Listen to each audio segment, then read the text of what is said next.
Le Grand Matin Sud Radio, 7h-9h, Jean-Jacques Bourdin. Benjamin Morel, politologue, maître de conférences en droit public à l'Université Paris 2 à Sas. C'est bien cela. Exactement. Benjamin Morel est avec nous, notre invité ce matin. Benjamin, vous avez attentivement suivi l'intervention de François Bayrou. Alors, évidemment, François Bayrou essaie d'avancer en évitant tous les écueils, il essaie d'avancer politiquement. Je reviendrai sur le fond, sur la réforme des retraites, mais il essaie d'avancer politiquement, c'est ce qu'il a fait hier.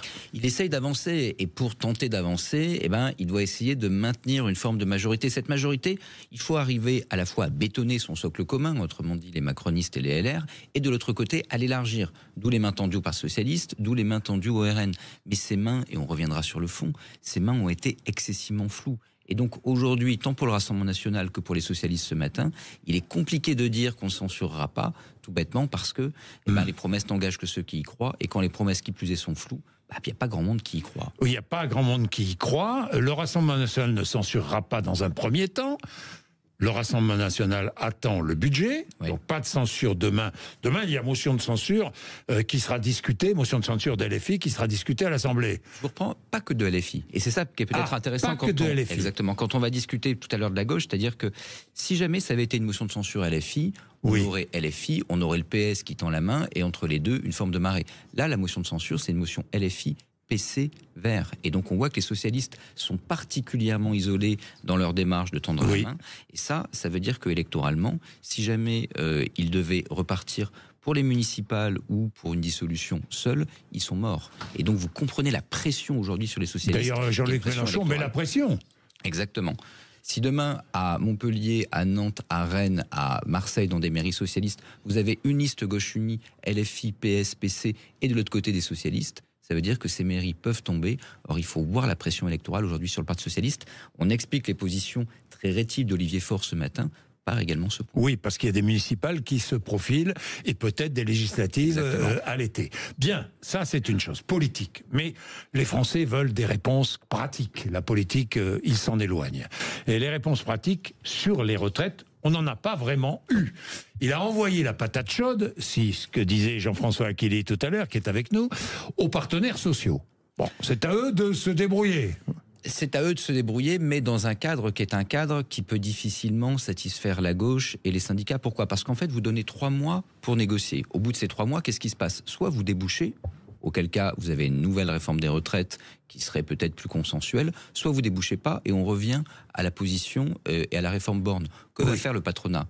Il va dire, j'ai rien à perdre en fait à l'échec de ces négociations. Que vont dire les syndicats ? En fait, les négociations sont déséquilibrées. Que disent les socialistes ? Vous nous demandez de pas voter le budget, de pas censurer sur le budget, de faire passer votre budget pour des négociations qui nécessairement vont échouer parce qu'il y a un parti qui n'a absolument pas intérêt à céder quoi que ce soit, en l'occurrence les syndicats patronaux. Donc par définition, c'est un jeu de dupes, et ce jeu de dupes, l'habilité de la ficelle est modérée parce qu'en fait, elle se voit quand même très très fort. Oui, elle se voit bien, la ficelle. Bon, néanmoins, il essaie d'avancer. Enfin, il faut que le pays avance maintenant. Le fond du problème, et on parlait de natalité tout à l'heure, le fond du problème, c'est que comme les Françaises et les Français font de moins en moins d'enfants, il y aura de moins en moins de cotisants pour payer les retraites futures. Et ça, c'est une réalité. La dénatalité va peser sur toutes ces questions sociales. C'est une réalité, et on court en matière de retraite, je dirais, contre le temps, parce que plus vous rentrez, plus vous avancez, plus vous avez un déséquilibre qui va être inhérent à ce régime de retraite, et ça, tout le monde le reconnaît, à gauche comme à droite. La question, c'est quelle solution ? Et donc, vous avez augmenté les cotisations, augmenté le temps de travail, etc. Et l'objectif de François Bayrou hier, qui fait un peu un cours au début, qui explique qu'il y a un déficit, etc. Pas d'accord sur le montant du déficit, mais malgré tout, il essaye comme ça de poser le problème pour ensuite envisager les solutions. C'est de prendre les Français à témoin de cette question-là. Et ça, pédagogiquement, ça peut être assez intéressant, c'est le prof qui parle.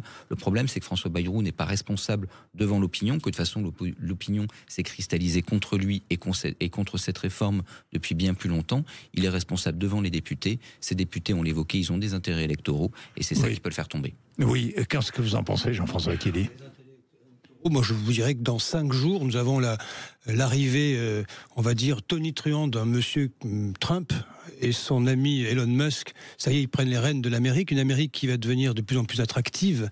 Elle est redevenue attractive en termes d'investissement, d'industrie et tout le reste, et d'influence mondiale. Et nous sommes là de façon minuscule à batailler pour on va dire des scrutins qui sont là dans 2 ans, dans 1 an, dans 2 ans. Est-ce que la France peut se permettre au sein de l'Europe de tenir encore 2 années comme ça dans un immobilisme qui est mortifère? C'est-à-dire qu'il faut que ce pays avance.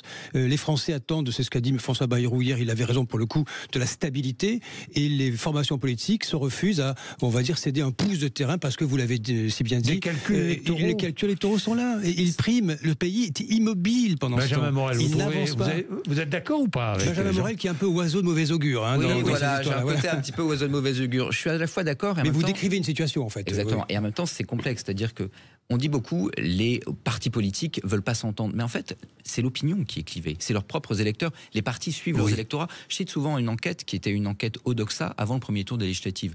47% des Français voulaient voter contre le NFP. 44% contre Emmanuel Macron. 41% contre le RN.